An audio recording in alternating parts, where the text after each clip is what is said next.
Que Dieu vous bénisse. Je vous salue au nom de notre précieux Seigneur et Sauveur Jésus, qui nous fait la grâce de nous retrouver ici. Et je voudrais aussi vraiment vous féliciter déjà pour ce que le Seigneur fait ici à travers vous. Et comme l'apôtre l'a dit, il souhaite que vous alliez de progrès en progrès. Voilà, parce que le chrétien c'est la perfection, c'est l'évolution. Alléluia. Que Dieu vous bénisse. Vous asseoir. Donc, je ne suis qu'un serviteur. Un serviteur, il sert. Je suis là pour servir Dieu et les hommes. Alléluia. Et au même titre que vous, d'ailleurs, et nous sommes tous pour l'avancement du royaume de Dieu. Alléluia. Je voudrais vraiment remercier le Seigneur pour mon fils, mais qui est en même temps mon collègue. Ah oui. J'ai béni Dieu parce que on est, je dirais, un peu rare dans la famille. Quand moi je me convertissais, j'étais pratiquement le seul. Dans une famille très grande, très large, parce que nous, chez nous, nos familles sont larges. En tout cas. Donc, souvent même, on ne connaît même pas les frères, on ne se connaît même pas en tant que frères et sœurs. On se dépasse et après on se reconnaît. Mais ce n'est pas facile dans un tel environnement de vraiment donner sa vie à Jésus. Mais Dieu nous a fait grâce. Je me suis converti. J'étais, comme je disais, le premier. Mon papa, lui, un bon bébé, est devenu musulman. Et cela, je dirais, pour une question de femme. Et après cela, imaginez-vous tout le reste. Donc c'est le maraboutage, tout ça. Et Dieu nous a fait grâce. Je me suis converti. Ma mère a suivi. Mes frères étaient encore en train de m'insulter. Oh, cet enfant-là, il n'est pas intelligent, tout ça. Aujourd'hui, la plupart, en tout cas, Dieu fait grâce. Beaucoup sont au Seigneur. Il y a un grand frère qui était là même avec nous, qui est parti, qui est pasteur aussi. Peut-être que vous le connaissez, mais bon, lui il est encore à l'intérieur. Et c'était pas facile dans nos familles, je vous assure. On connaît avec la sorcellerie, tout ce qui est. Mais j'ai béni Dieu. Parce que Dieu a suscité des hommes de Dieu. Donc votre pasteur, c'est un petit homme de Dieu. Peut-être que vous ne voyez pas peut-être la dimension. Mais celui-là, vous l'avez encore, profitez-en parce que. Parce qu'on ne sait pas où. On le voit dans la mêlée. Amen. Jésus a dit le vent souffle. Je ne sais pas d'où il vient, ni où il va. C'est l'esprit. Donc, quand le vent vient, le vent c'est roua, c'est-à-dire vent ou bien esprit. Donc c'est l'esprit la même façon. L'esprit vient, on ne sait pas d'où il vient ou où il va. Où il va avec nous. Donc il peut nous envoyer quelque part. Alléluia. Que Dieu nous bénisse. Donc, je voudrais ce matin que nous puissions échanger un peu. C'est vrai que je vais parler un peu de mission, mais Dieu m'a mis à cœur un message que je voudrais quand même partager avec vous. Depuis un certain temps, le Seigneur me parle beaucoup de ce message-là. Et je crois qu'il veut que je puisse le partager avec vous. Donc, nous allons prendre le Bible dans la Genèse, le livre de la Genèse. Genèse chapitre 12.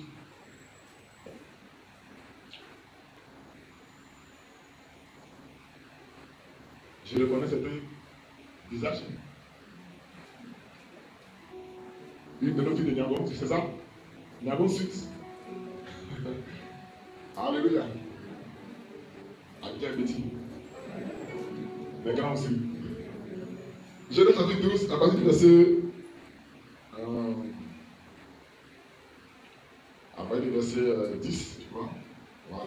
Si quelqu'un peut me lire une version un peu familière, où le français est simple. Donc, Genèse chapitre 12, à partir du verset 10.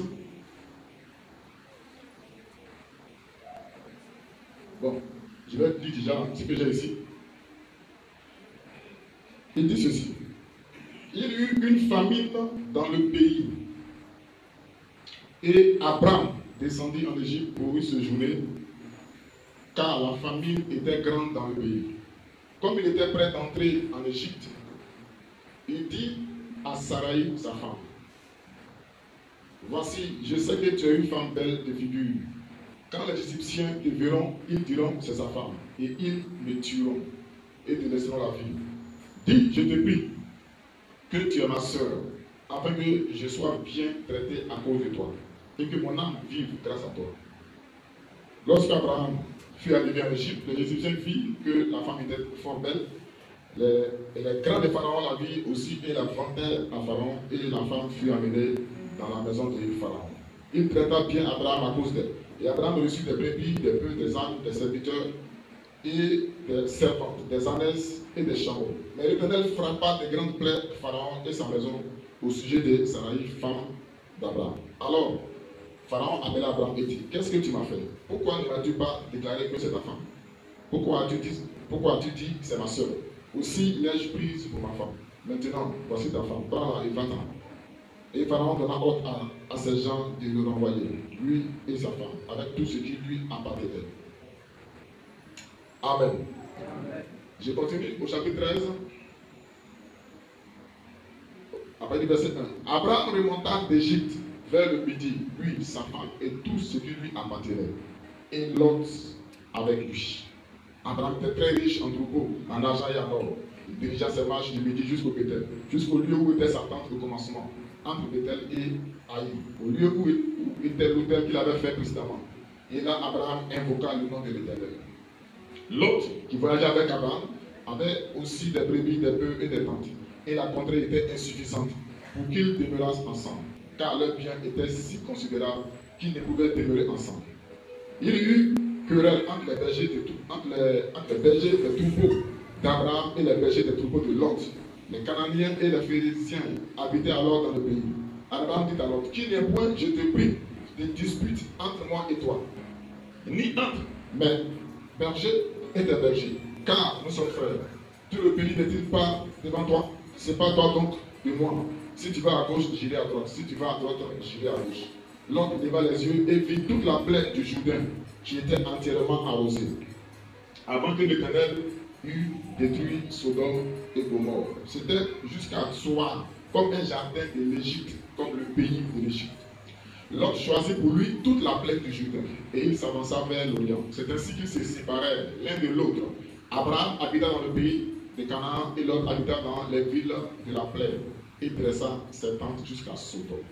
Les gens de Sodome étaient méchants et de grands pécheurs contre l'Éternel. Verset 14. L'Éternel dit à Abraham, après que Lot se fut séparé de lui, lève les yeux et du lieu où tu es, regarde vers le nord et le midi, vers l'Orient et l'Occident. Car tout le pays que tu vois, je te le donnerai à toi et à ta postérité pour toujours. Je rendrai ta postérité comme la poussière de la terre, en sorte que si quelqu'un peut compter la poussière de la terre, ta postérité aussi sera comptée. Lève-toi, parcours le pays dans sa longueur et dans sa largeur, car je te le donnerai. Abraham leva ses tentes et vint habiter parmi les chaînes de Mamré, qui sont près d'Hébron, et il bâtit là un autel à l'Éternel. Amen. Alléluia. Ça a été long. Une lecture un peu longue. Et c'est 2 chapitres, pratiquement, que nous venons de lire concernant l'histoire d'Abraham.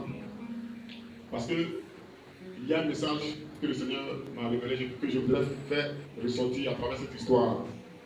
Vous savez, je vais remonter un peu le livre de la Genèse. C'est le premier livre des 66 livres de la Bible. D'accord? Le livre de la Genèse, on le sait tous, c'est le premier livre. On dit que c'est le livre des commencements. Tout a commencé là-bas.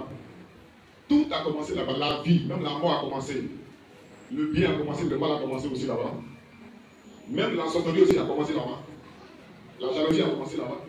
Le mariage a commencé. Tout a commencé dans le livre de la Genèse. Et vous savez, quand les gens ont assemblé les livres, quand ils étaient en train de canoniser les livres, il fallait donner des titres à chaque livre.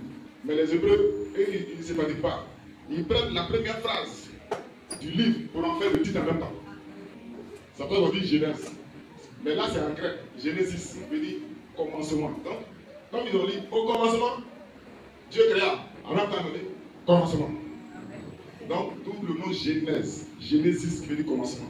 Le livre de la Genèse, c'est pratiquement la Bible entière résumée. Quand vous prenez ce livre-là, lisez-le vraiment dans un esprit de recherche. Vous allez voir que c'est toute la Bible qui est là aux anges. Genèse est séparée. Il y a 3 parties. Il y a la première partie qu'on peut appeler la génération. Avec Dieu a créé, Dieu a généré, donc de la génération. Du chapitre 1 jusqu'au chapitre 3. Maintenant, il y a l'autre partie, il y a la dégénération. Ou encore la dégénérescence. Avec ce qui est gâté. Donc, du chapitre 3 jusqu'au chapitre 12. Et maintenant, on a la régénération. Dis avec moi, régénération. Alléluia. C'est pour ça que le livre là est divisé. Mais c'est l'histoire du monde. Dieu a créé le monde. Il a généré.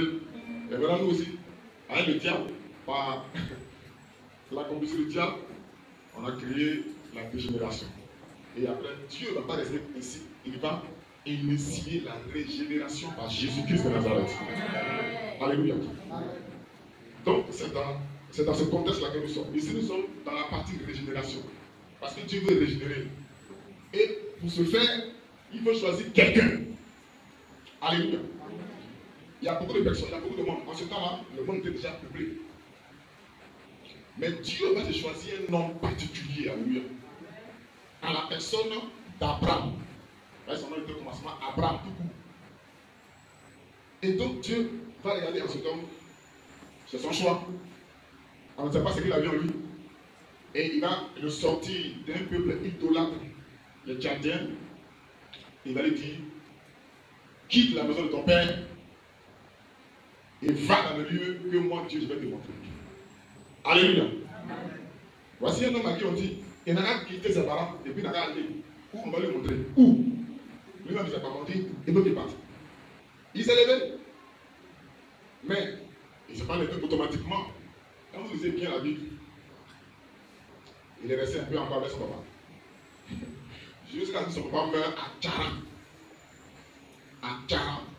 Mais la destination, ce n'était pas Tcharan, c'était Canaan. Donc de là, Dieu va se révéler à lui.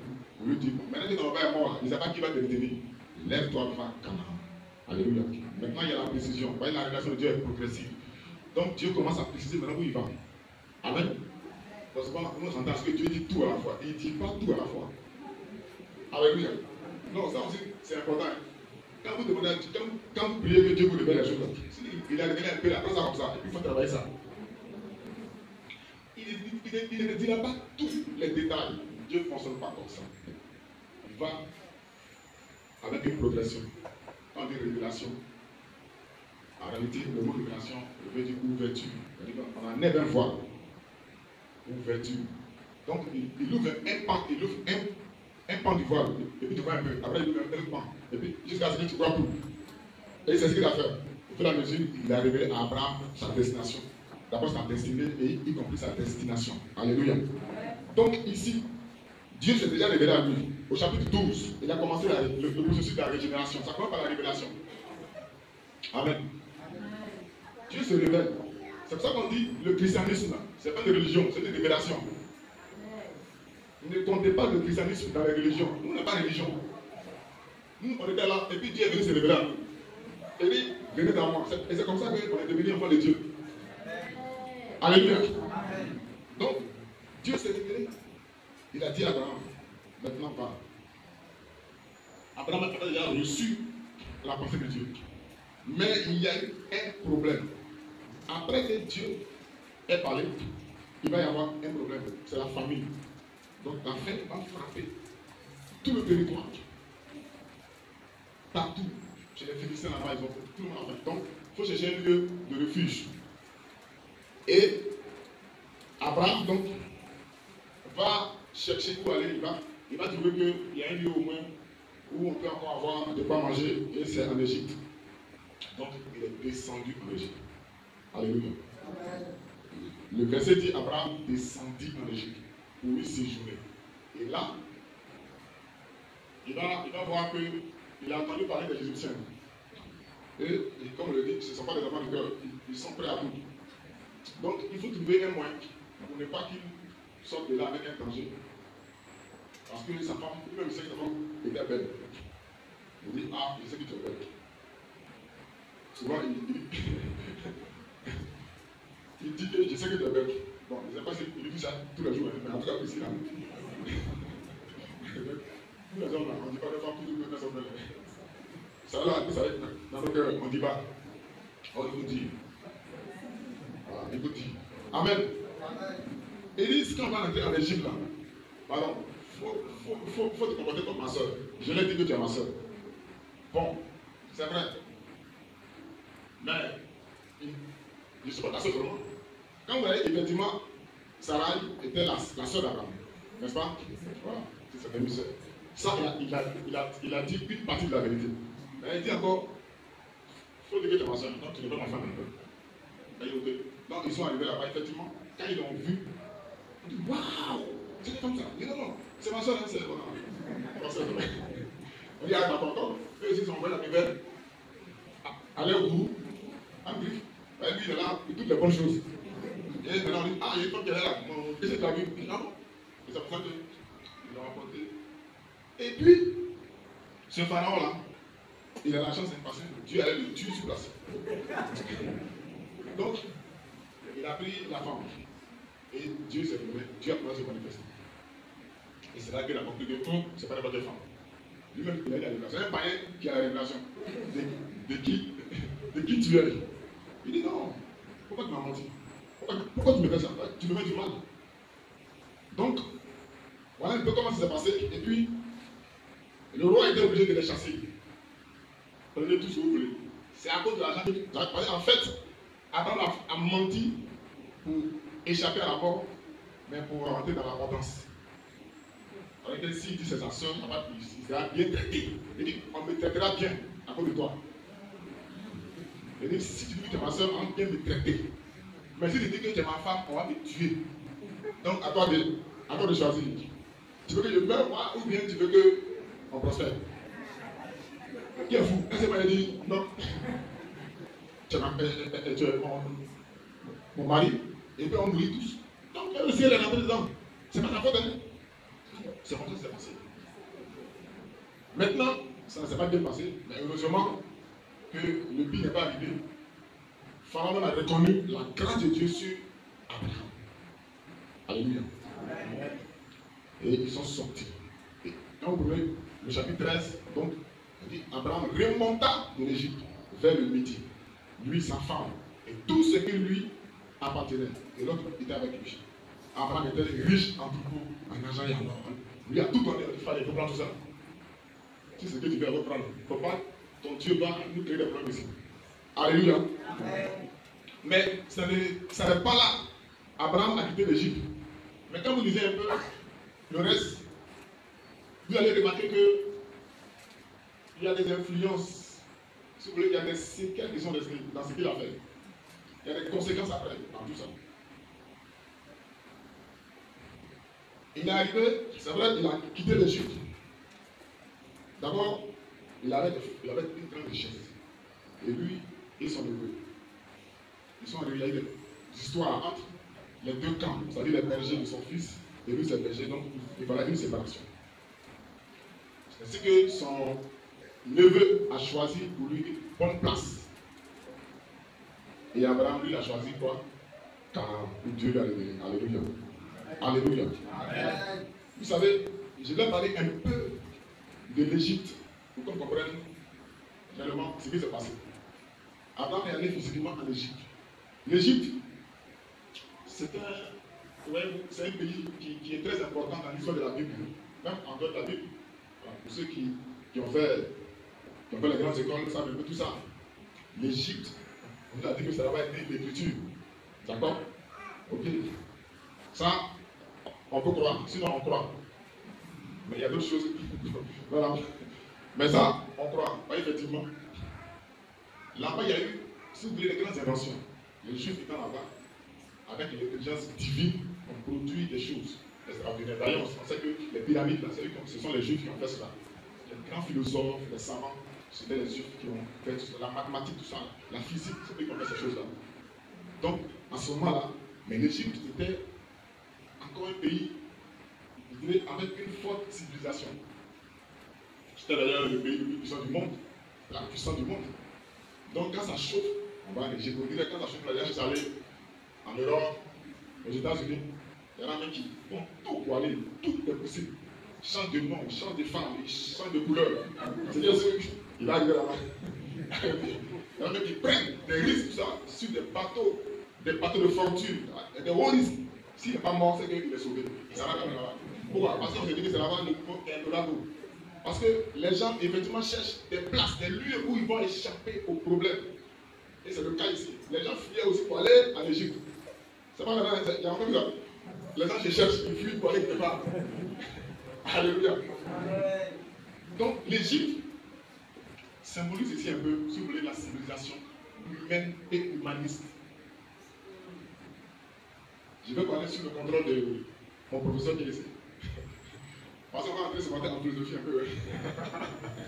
Alléluia. L'Égypte, c'est un monde où les gens sont humanistes.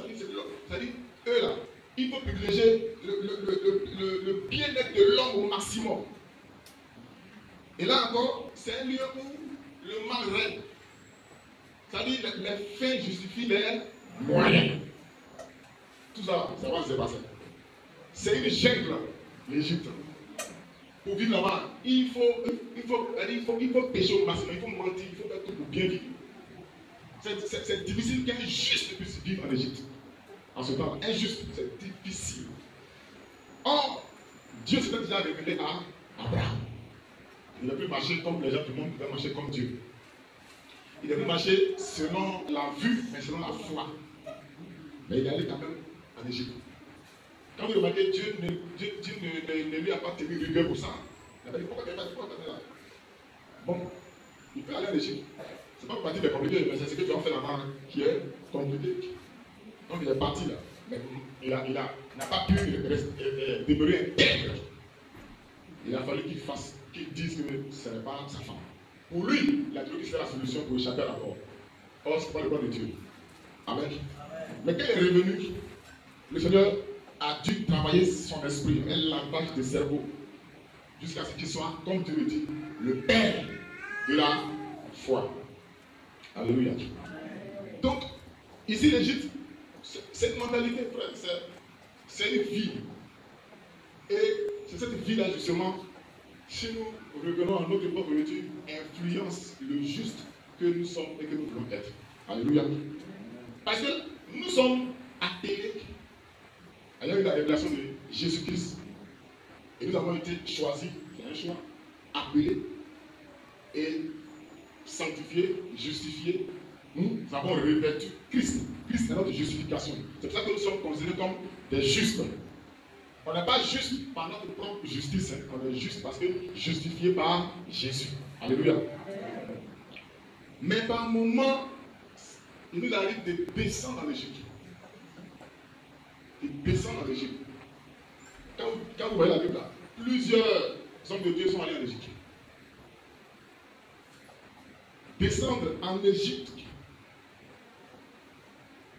Ici, ce n'est pas forcément, ce n'est pas physiquement. Parce qu'il y en a qui y sont allés effectivement physiquement. Et qui sont revenus. D'autres avec des séquelles. D'autres, bon, Dieu leur avait grâce. Mais descendre en Égypte, à un moment donné où on est en crise, où on est dans une atmosphère de difficulté, ça arrive à plusieurs personnes. Alléluia.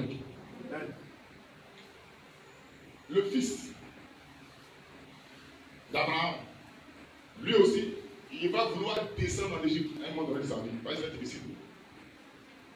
En Genèse, le chapitre 26, au verset 2, Isaac, parce que Dieu va, au verset 2 du chapitre 26, Dieu va révéler cela.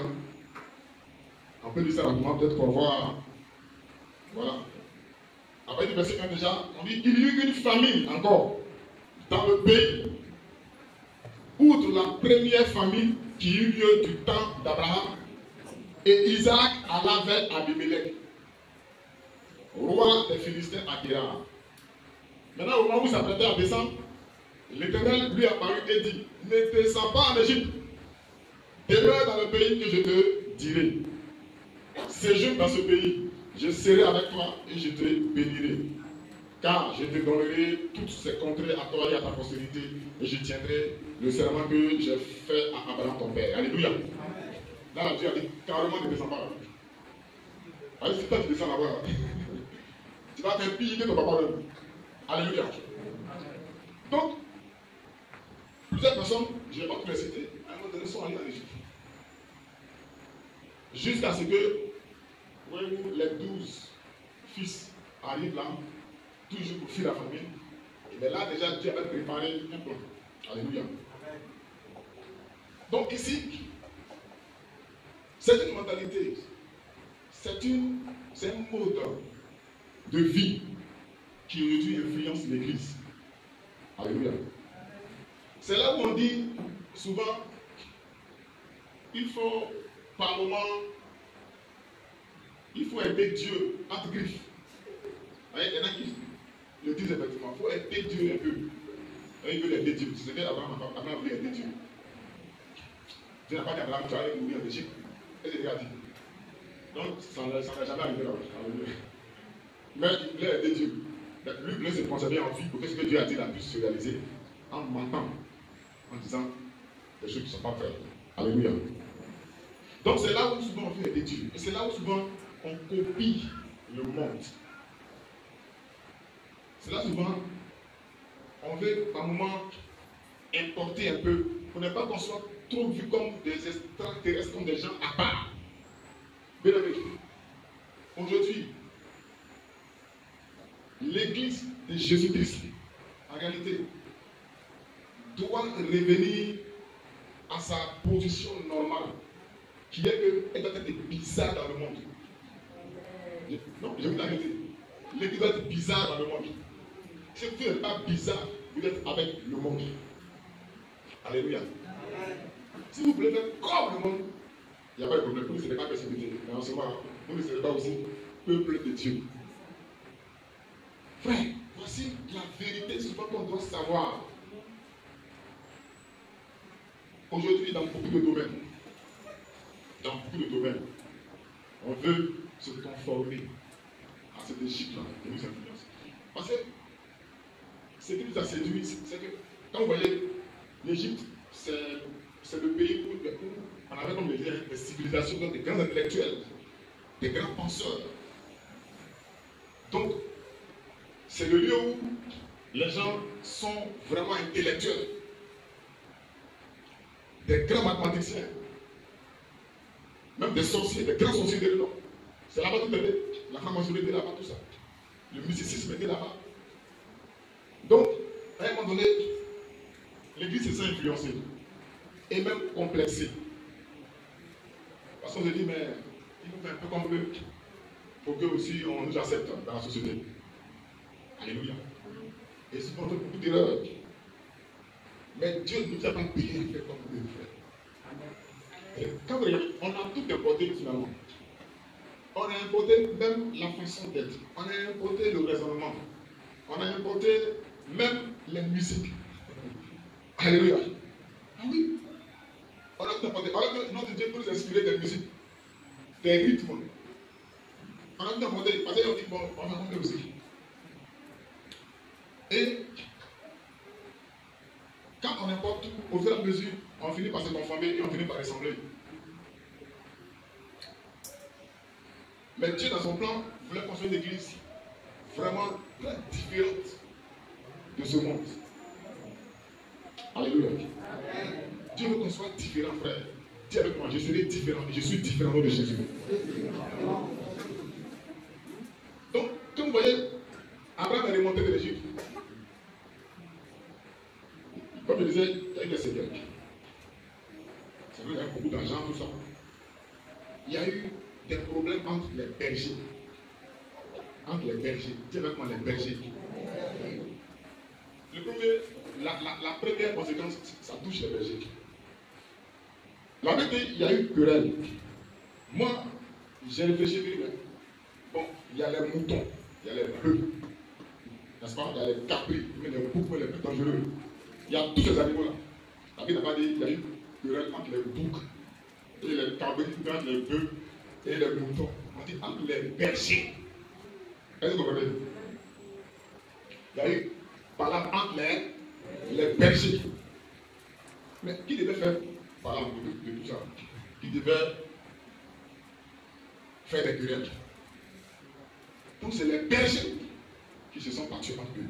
C'est ce qui a fait que Abraham s'est séparé de Lot. Et ceux qui devaient conduire les moutons là, ceux qui devaient conduire le troupeau là, c'est eux qui se sont querellés. Et aujourd'hui, pourquoi? Quand vous lisez le texte, il dit l'espace est devenu petit. Mais qui peut me le dire rapidement? L'espace est devenu petit. On revient au chapitre 12. C'est ça? Non. 13, voilà. Verset 7. Il dit il y eut querelle entre les bergers des troupeaux d'Abraham et les bergers des troupeaux de Lot. Les Cananéens et les Phérésiens habitaient alors dans le pays. Il dit qu'il n'y a point je te prie, de dispute entre toi et moi, ni entre mes bergers et tes bergers, car nous sommes frères. Tout le pays n'est-il pas devant toi? C'est pas toi, donc demande si tu vas à gauche, moi j'irai à droite. Si tu vas à droite, j'irai à gauche. Donc vous voyez, quand vous remontez un peu, ils ont eu tellement de choses. Au verset 5, et même au verset 6, il dit et la contrée était insuffisante pour qu'ils demeurassent ensemble, car leur bien était si considérable. Donc c'est le manque d'espace qui a mené les palabres entre les bergers. Alléluia. Voilà le problème qui arrive quand on a la mentalité de l'Égypte. Les bergers se battent. On doit prier. Ça doit commencer par les bergers. Alléluia. Les bergers.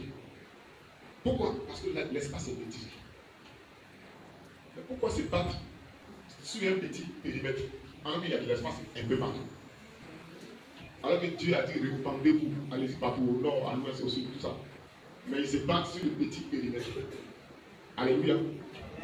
Voyez-vous ici, là, c'est déjà même contraire au plan de Dieu. Parce que Dieu a dit que les hommes devaient pas remplir toute la terre. C'est ce qui s'est passé en Genèse 11, où les hommes ont voulu se retrouver dans un petit espace, en construisant une tour. Alléluia. Donc l'espace est grand. Pourquoi se quereller sur un petit espace? Donc, voici le premier mal, sinon la première conséquence quand on a la mentalité biologique.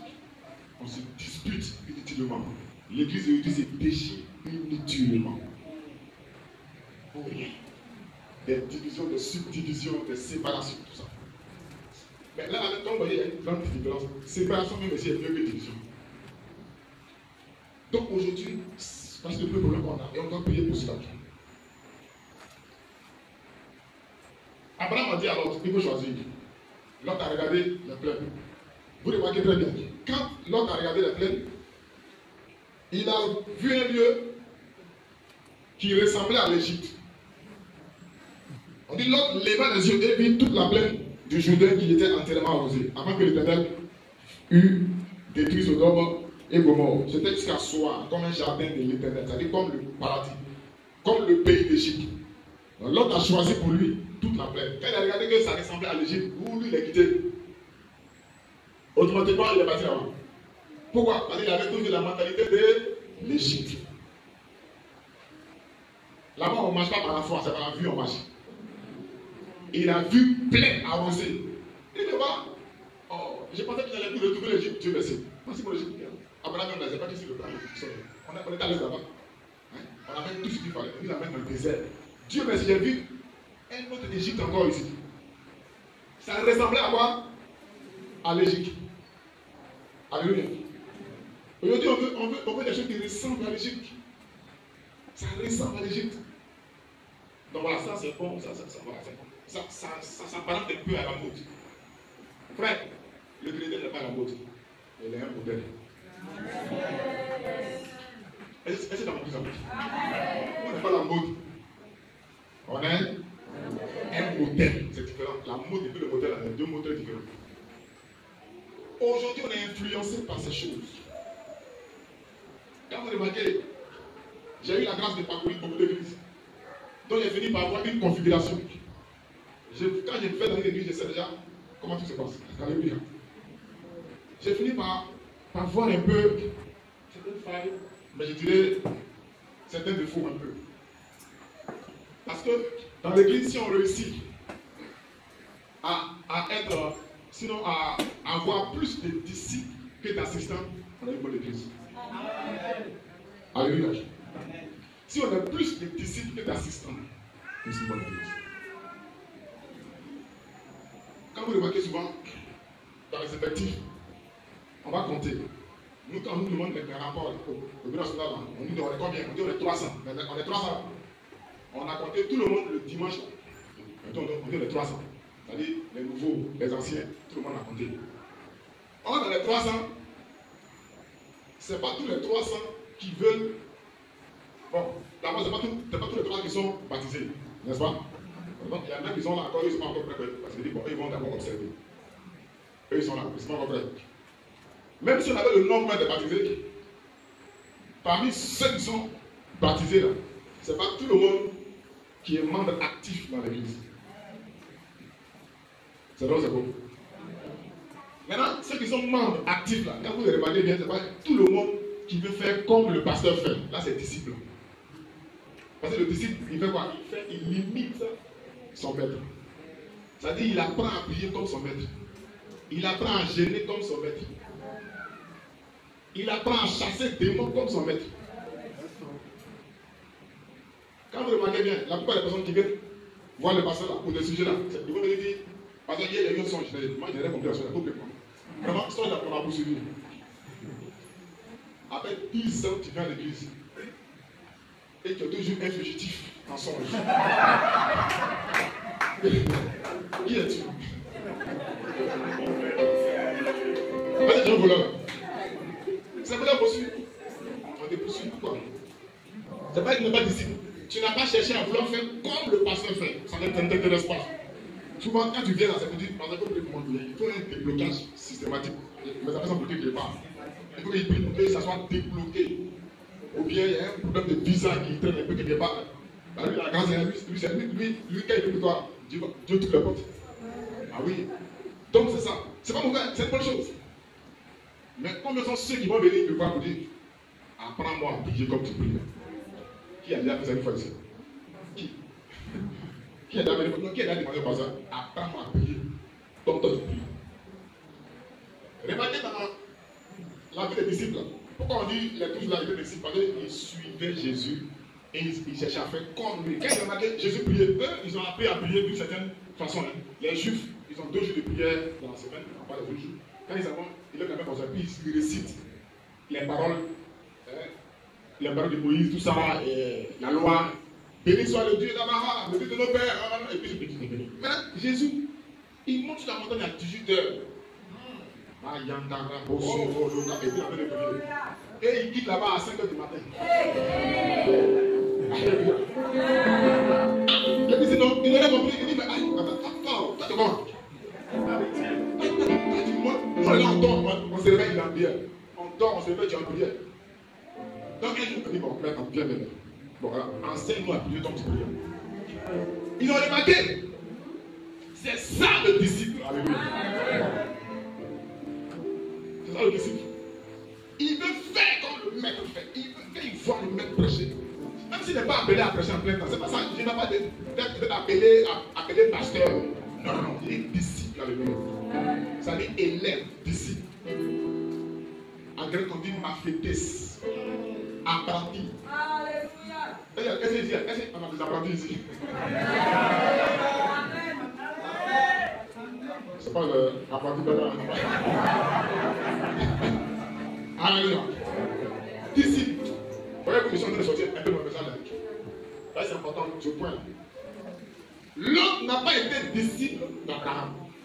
Voilà le problème. Abraham, lui, il est resté tranquille. Il dit pourtant, d'abord, il faut choisir.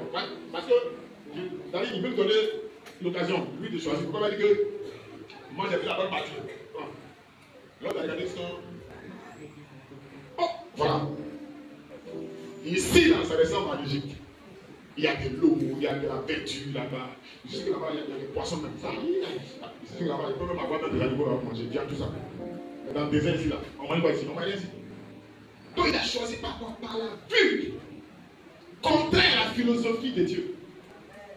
Alléluia. Maintenant que lui s'est séparé, Dieu va se révéler à Abraham. Dit Abraham, lève les yeux. Mais quand vous regardez, ici, les deux ont levé les yeux. Hein.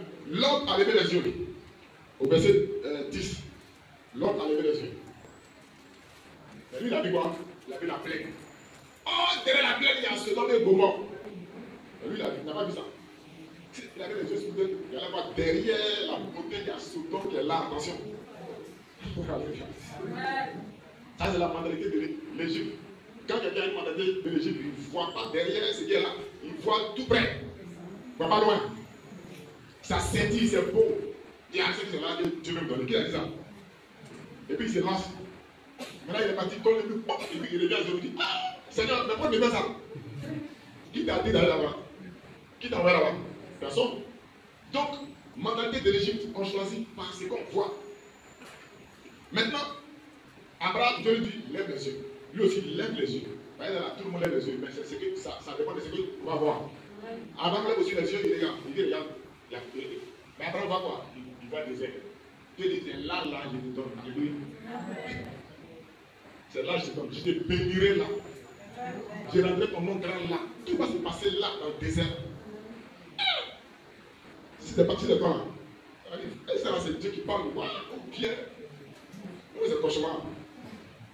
Mais Dieu me cédera au pays, il est parti. Et la suite, voilà. C'est ce temps-là où il a béni Israël le futur. Dieu avait quoi? Dieu a béni Israël. Nous on dit, notre pays repose sur l'agriculture. Allez-y voir en Israël, c'est quoi? Ils ont toutes les techniques agricoles. Ils sortent de l'ordinaire. Qui frisent même le naturel. Mettre les terres. Comment ils font ça? Ils ont toutes les techniques. Pourquoi? Dieu a béni là-bas. C'est Canaan là. Abraham a obéi, il est parti là-bas. Donc, ne voyons pas selon nos yeux physiques. Et il faut voir comme Dieu. Mais Dieu même, voyez-vous, Dieu il ne regarde pas. C'est l'homme qui regarde. Avant de voir, l'homme va regarder. Donc, il a dit à Abraham, il lève les yeux, il veut regarder. Et toi, il faut que toi te regardes avant de voir. Moi, Dieu, je ne regarde pas, je vois. Donc, quand Abraham a regardé, longtemps, c'est vrai, il voit, il a fait. Mais avant que tu vois, quand tu as besoin de regarder longtemps, Dieu ne regarde pas, il voit. Alléluia. Donc, Dieu est en train de travailler la pensée d'Abraham pour enlever l'esprit de l'Égypte de sa tête. Ouais, il va l'utiliser. Plus tard, j'ai vu que Abraham était un prophète. Dieu a révélé son ministère à un autre. Lui aussi, il voulait faire quelque chose. Il dit, l'homme là, c'est un prophète, attention. Abraham était un prophète. Alléluia. Mais je ne sais pas à quel moment il a prophétisé. Mais en tout cas, il est prophète. Alléluia. Mais il y a beaucoup de sortes de prophètes. Il y a des prophètes qui voient, il y en a qui entendent, il y en a qui sentent, il y en a qui tombent et puis ils rêvent. Abraham est un prophète songeur. Mais quand il dort, il est béni. La tête se rêve là, c'est pas tout. Alléluia. Donc, Dieu, voit, bien aimé, voit comme Dieu. Il ne faut pas tout regarder, vois. Et il faut que tu sois libéré de la mentalité de l'Égypte. C'est là où Dieu va te montrer des choses apparemment bizarres, mais c'est ça que Dieu veut pour toi. Alléluia. C'est ça que Dieu veut pour toi. J'ai le témoignage d'une sœur qui avait persévéré dans la prière. Nous, on a prié jusqu'à on était fatigué de prier. On prie pour son mariage. Quand elle va en elle revient, jeune. Bon, en ce moment, vraiment, je dirais, la femme était, on était aigu. Dans l'île, on était tellement intègre. La sœur, quand elle, ça y est, qui est sa vie, son ventre commence ici. Ça arrive jusqu'au bout. On ne donne pas comme ça. Il était compris. Mais elle était dans la prière. Elle a persévéré, on prie. Eh bien, monsieur, un frère va venir vers elle un jour. Ses parents voulaient qu'elle marie un monsieur, son ancien gars. Il met dans l'argent. Et lui aussi dit, il est converti maintenant. On dit, il est aussi, non, il est dans l'église, il est maintenant, assemblée de Dieu, tu vas être converti. Donc, en temps normal, tout va bien. Ton ancien gars, il est converti, il a l'argent, tout est beau. C'est lui maintenant, il peut le prendre. Elle dit non, j'ai payé. Elle a payé. Je dis, c'est pas ça. Alléluia. Nous disons, mais arrête aussi.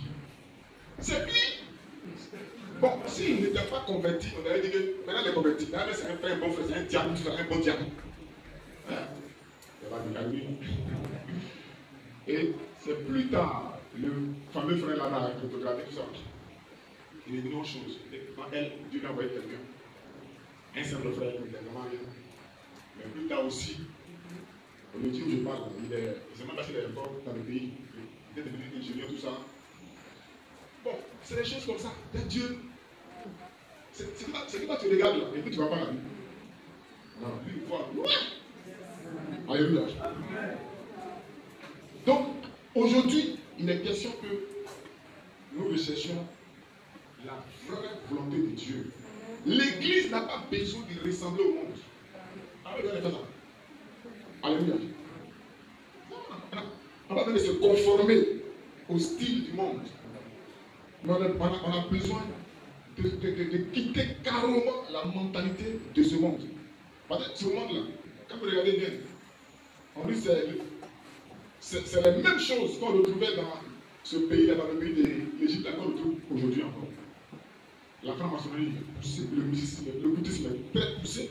Au lieu de faire le sacrifice humain partout. Le mal est développé, il y a même une industrie du péché. Il y a un domaine où les gens réfléchissent. Quel péché on n'a pas encore fait maintenant, puis cherche, puis crée. Donc il y a une industrie du péché comme ça qui se fait. Et aujourd'hui, on est plus porté sur la facilité, la rapidité. Il faut que les choses soient plus faciles, plus soft, rapides, plus mat. Donc il faut toujours faire les choses très facilement. Donc on est en train d'annuler un peu l'esprit du sacrifice. Un peu. On est en train d'annuler un peu l'esprit de la consécration. C'est-à-dire, ce qu'on faisait avant, c'est-à-dire, avant, il faut prier beaucoup là. Voilà, gérer beaucoup de ça. Maintenant, on veut diminuer, on veut faire en sorte que tout soit facile. Les gens sont en train de réfléchir sur un réseau, c'est-à-dire, tu as ton box peut-être à la maison, et puis tu es sorti, tu es maintenant peut-être au plateau, et puis tu veux toujours te connecter. Comment tu as fait pour te connecter depuis ta maison? Tellement on veut c'est-à-dire on veut que les choses soient performantes, plus simple, plus facile. On crée les voitures, il n'y a rien dedans, il n'y a pas de carburant, il n'y a rien, il n'y a même pas l'homme dedans, et puis ça roule seul. Oui. Donc, pourquoi? Parce qu'on veut plus de facilité dans notre monde. Peut-être que ce n'est pas mauvais, mais le pire, c'est que l'Église aussi va vouloir plus de facilité. Là, je suis désolé, Dieu n'a pas changé, il est le même hier, le Dieu éternellement.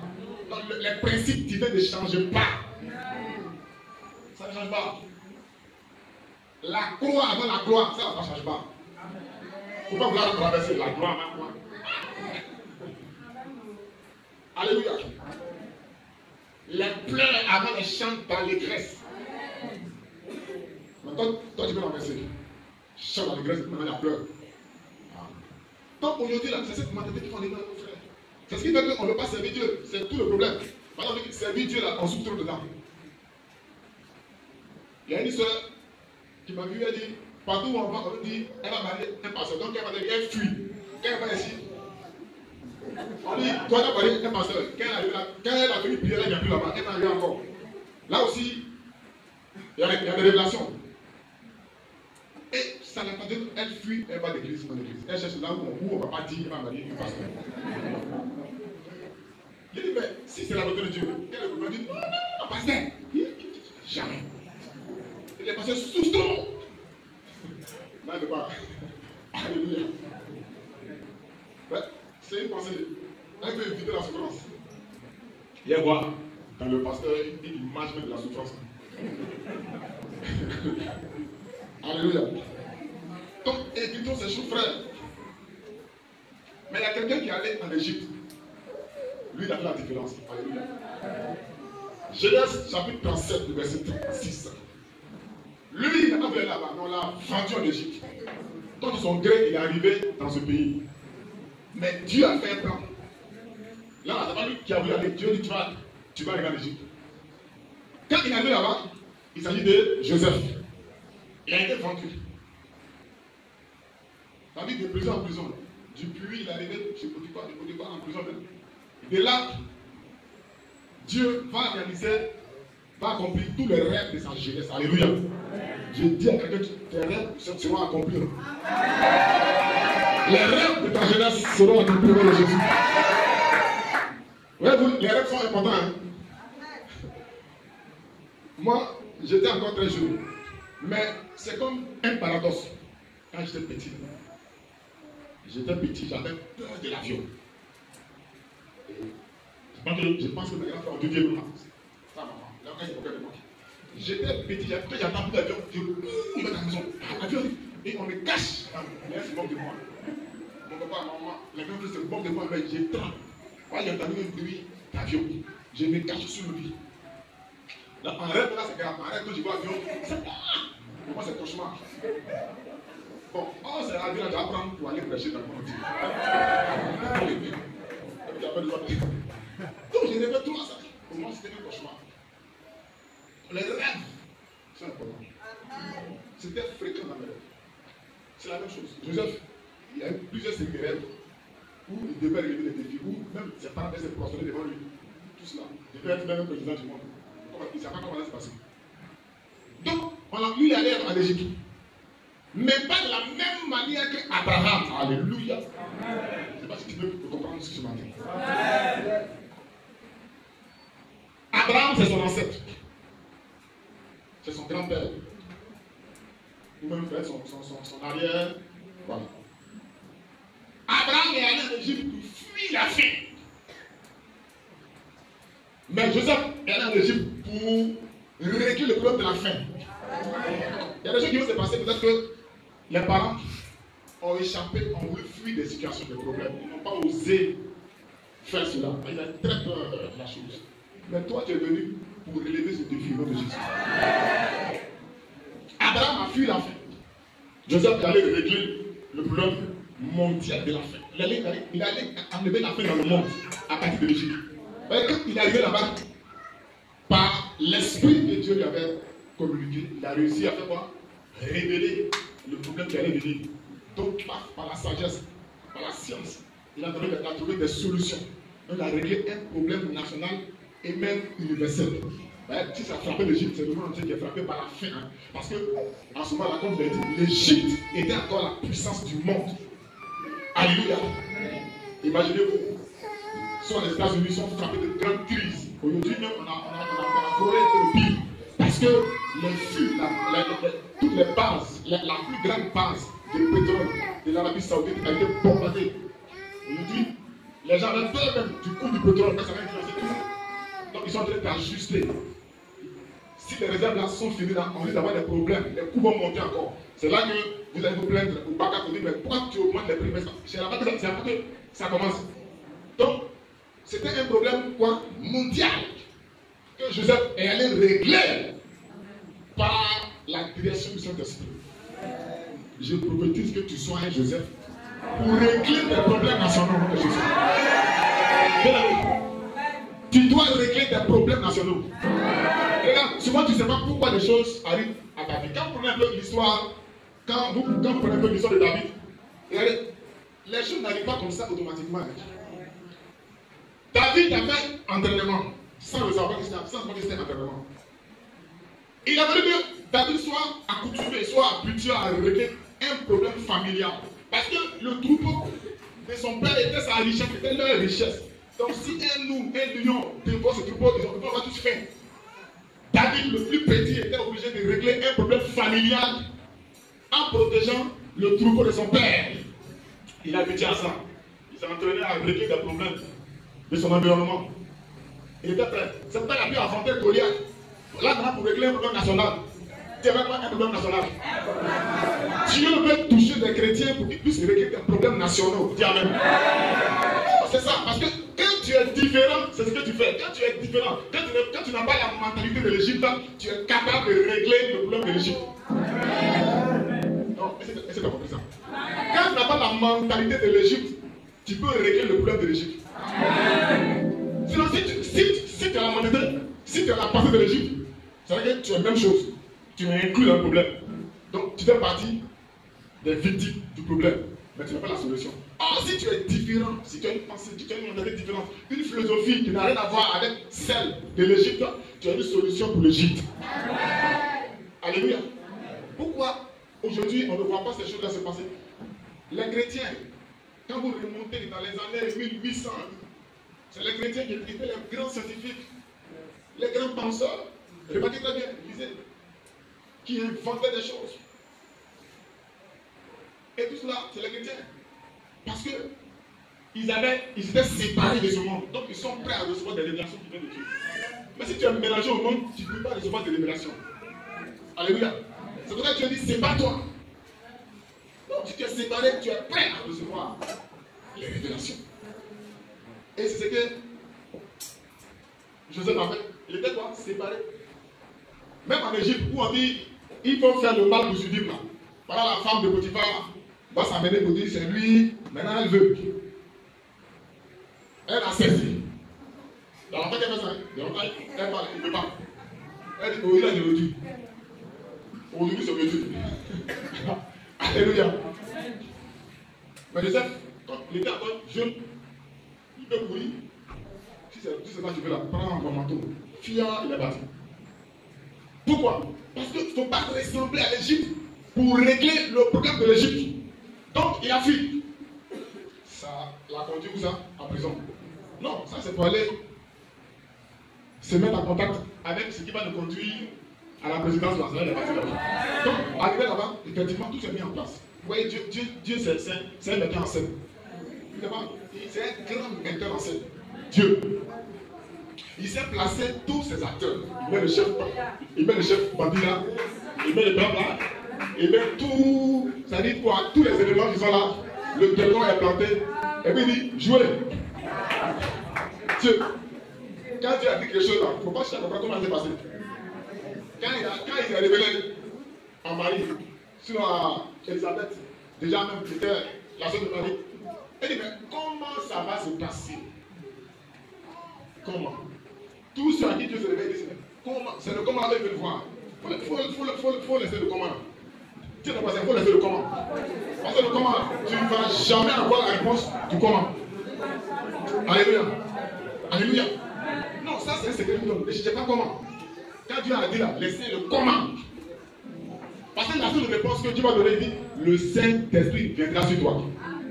Quand vous remarquez, en Actes chapitre 1, les disciples disent, mais comment tu as fait pour respirer tout le rap? Il dit, c'est pas à vous de savoir tout ça. Vous là, vous recevez une puissance, point final. Alléluia. C'est-à-dire, quand la puissance vient là, le comment est réglé de lui-même. Alléluia. Ne cherchez pas comment, frère. Si vous cherchez trop le comment, ça vous met la tête. Alléluia. Je ne dis pas le comment. Souvent, je donne toujours ce témoignage-là. Une soeur qui voulait se marier, bon, vraiment, moi, j'ai plus beaucoup pour laisser. Parce que quand ce sujet-là rentre dans leur cœur, on ne peut plus respirer. On a prié pour elle. Ce jour-là, j'étais tellement excité, j'ai dit, bon, tu vas te marier cette année. Et j'ai lancé la parole comme ça. Et attends, on est quand même, on est en juin. On est en juin, et j'ai dit à la soeur, elle va se marier cette année. Il n'y a pas de fiancé encore. Moi-même, je ne sais pas qu'est-ce que c'est. Mais qu'est-ce qui m'a pris? Ça veut dire, je ne me suis pas contrôlé en fait. J'ai lancé comme ça la parole. Vous voyez, je voulais me débarrasser d'elle. Maintenant, je me lève, on est en juin. Donc, en cette année-là, ça dit, juin jusqu'à décembre. C'est pas bien les mois. Ça fait 6 mois. En 6 mois, il faut qu'elle soit fiancée et qu'elle se marie. Après, je voulais la rencontrer encore pour dire, bon, vraiment, je ne sais pas qu'est-ce qui m'a pris bien, mais je n'ai plus vu. Donc, j'ai prié. Et puis, j'ai oublié ça. À une convention, je vois une soeur qui vient. Longtemps après, 3 ans après, je suis revenu.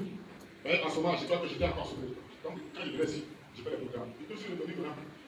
À une convention, je vois une femme qui vient. Oh mon Dieu, mais c'est moi. En plus, avec un enfant. C'est pas dit. C'est moi. Depuis là, je l'ai chanté, tu es parti maintenant. C'est toi qui m'avais dit que j'allais me marier l'année. On était en juin là. Je me suis marié. Il avait enfant tout ça. Parce qu'en réalité, comment c'est passé? Moi-même, je sais pas, j'ai dit non, mais c'est pas comment. Donc, comment c'est passé? Un frère devait se marier aussi puissamment. Parce que le mariage allait lui donner aussi un poids. Donc il avait aussi l'année pour se marier pour que l'autre année qui suit là, il soit considéré aussi la société. Donc il a un poids. Voilà, voilà, tu ne vas pas marier, on va te donner ce poste. Donc, lui il veut se marier à tout, elle aussi se marie à tout le monde. Alléluia. Donc, c'est comme ça que ça s'est passé. Je dis, il dit, mais toi Dieu, vraiment, toi tu peux te rendre fou. Ça dit, je dis, moi j'avais même oublié ça. Donc, le comment il faut laisser. Ici même à Makori, je me rappelle en 2013, c'était ma dernière année que je faisais à l'église de Makori. Oui, en 2013, si je ne me trompe pas. Il y a une soeur qui est venue me voir, elle dit on a coupé trompe. Et puis elle est partie, on a fait une photographie que l'autre trompe s'est pourri, qu'on dit qu'elle part comme tout ça aussi. Donc maintenant elle était entre aller maintenant couper l'autre trompe, qu'il n'y a plus de trompe. Elle dit qu'il faut y plus pour elle pour ça. Je venais de Koro. On avait fait une tournée. Donc, je dis, mais si c'est que tu as dans la base, je peux faire ce. Passer à Koro, paralytique à marcher. Un enfant de 10 ans, il est mongol, il marche pas. Je suis assis là, pendant que les femmes prient, deux derrière ce papa là, il faut dire à sa mère qu'il va marcher pour Dieu.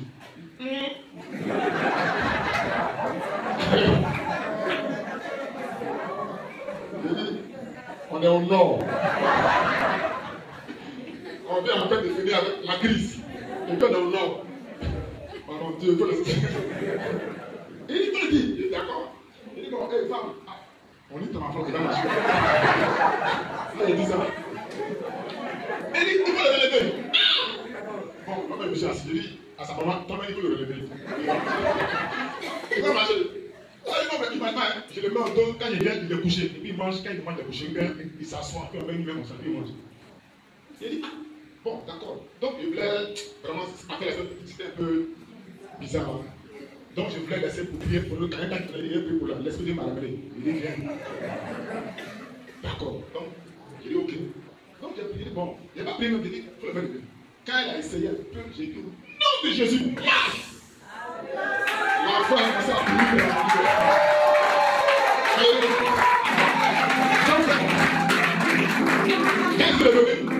Et puis il tombe sur un calendrier, on a coupé une trompe et l'autre trompe, on a dit c'est pourri, c'est infecté, maintenant on coupe ça aussi. Il dit, hé, quelle trompe? On ne coupe pas trompe ici. Il dit, mon père, il a pris pour aller, il faut aller voir le même docteur. En tant qu'elle est partie, elle est rentrée dans la douche. C'est qui est sorti là-bas, je ne sais pas comment elle dit. C'est des grumeaux de sang, ça n'a plus saut. Donc après ça, elle est partie. Échographie, tout en place. Donc comment là? On va chercher. Après ça, elle m'a appelé, j'étais encore en Guinée. Elle m'a dit la nouvelle là-bas. Il dit, il dit, bon d'accord, mais c'est que c'est pas fini. Ça continue. Donc après ça, elle a fait l'enfant. Donc, comment là, moi-même, vraiment, je ne veux pas aller dans le comment. C'est compliqué. Alléluia. La seule chose que Dieu demande, il faut enlever la mentalité de l'Égypte, où on marche par la vue. La Bible dit à Habakkuk 2, verset 4, le juste vivra par la foi. Alléluia. C'est tout ce qu'il faut. Il ne faut pas chercher à aider Dieu. Maintenant qu'il cherche effectivement à aider Dieu, ça là, on voit ça même dans l'histoire de visa, ou même de voyage, cherche à aider Dieu. Si Dieu a dit, tu vas partir, tu vas partir. Amen. Souvent c'est des blocages. Mais si c'est brisé, c'est brisé. Moi-même j'ai expérimenté ça. Blocage là. Blocage de bizarre. J'ai toujours expérimenté ça. Mon président me dit, il dit, toujours je vais à la convention internationale à Los Angeles pour dire la plus qu'on parte. Donc il faut mettre un visa. Visa, ok. On avait fait un visa. Avant de faire le visa, j'ai fait un songe. Dans le songe, j'ai pris l'avion, mais je remarque le pilote là, c'est une vieille femme blanche. Et puis elle m'a dit, après elle est fatiguée, elle veut revenir, elle veut qu'on retourne pour atterrir. Elle est fatiguée. Et encore, ce qui est grave, quand on revenait, Maintenant, moi-même, je n'étais même plus assis dans l'avion, je suis sur la queue de l'avion. Quand je me suis réveillé, j'ai dit au président, attendez, puis ça va, je ne sais pas si le. Il dit non, viens, alors. Je me la forme bien. On est parti. Vous savez, la passade là, quand on rentre, on s'assoit. Autour de la maison, on va derrière. On va derrière. Puis on va maintenant au guichet de l'entretien. Je venais à mon tour là. Je remarque, je vois une vieille femme blanche.